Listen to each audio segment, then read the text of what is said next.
Assalamu alaikum wa rahmatullahi ta'ala wa barakatuhu. Barkamu da yau, barkamu da sake saduwa tare da ku a daidai wannan lokaci. A yanzu nan zamu maganganu akan rahoto ko kuma akan abubuwan da suke faruwa tsakanin babbar jaruma da kuke gani kamar haka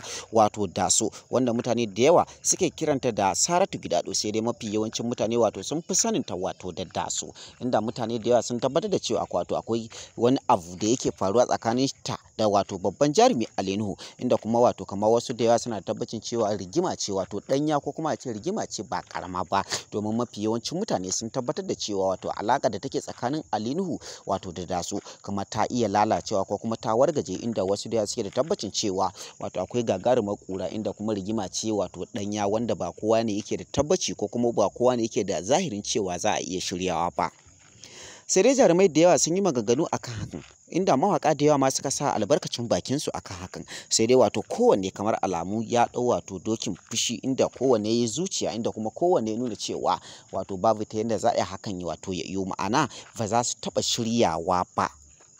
Inda shi kansa ta wani gefen mutane da sun tabbatar da cewa Nuhu ya yi kirarin cewa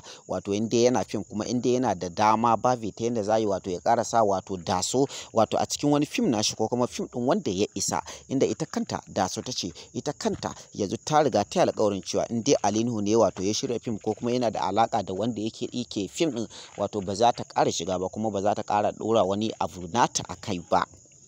Inda wasu da suke da tabbacin cewa wata rigima ce ta haɗa su, inda babu wani dalili wanda za a iya cewa rigiman ma kamar yadda wasu suke faɗa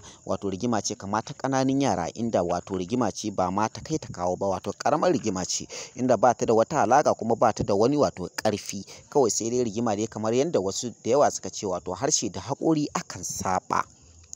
Sai dai kafin ku je ainihin takamaiman abubuwan da suka faru, ina waɗanda suke yawan ɗaukar namba mu su kira mu dangane da cewa suna so za mu buɗe musu sabon YouTube channel domin su ma su dinga ɗora shirye-shirye kamar yadda muke ɗorawa, sannan kuma bugu da ƙari na sababbin mawaƙa waɗanda suke so waƙoƙin su suna su ma su zama celebrities a faɗin duniya, sannan ina waɗanda suke harkar comedy ko manya-manyan fina-finai ko kuma ƙananan fina-finai waɗanda su ma suke so suna su ma su zama celebrities a faɗin duniya. Ku sani cewa a yanzu lokaci ya riga yayi, ga mai bukata zai iya ɗaukar namba mu ya kira mu kai tsaye ko kuma ya bibiye mu ta WhatsApp ko kuma ya tura mana sako ta text message.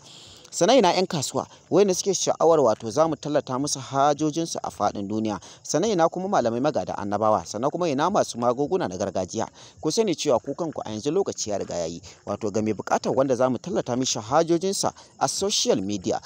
bangaren YouTube channel kenan, shi kansa zai iya ɗaukar lambar mu ya kira mu kai tsaye ko kuma ya bibiye mu ta WhatsApp domin mu tallata mishi hajarsa a faɗin duniya. Sannan ina kuma wanda suke so za a yi musu waka, kowace irin waka ko kanku za ku iya tuntuɓa mu domin yi muku wakar da ya dace. Kafin nan bari mu dawo ainihin abin da ya aje mu bangaren rigimar da take gudana tsakanin shi kansa Nuhu da kuma Daso, sai dai a yanzu lokacin namu ba mu da isasshen lokaci, sai dai mu ce ku ci gaba da bibiyar mu, ku yi subscribing kana ku danna kararrawa domin jin dukkanin wata rigima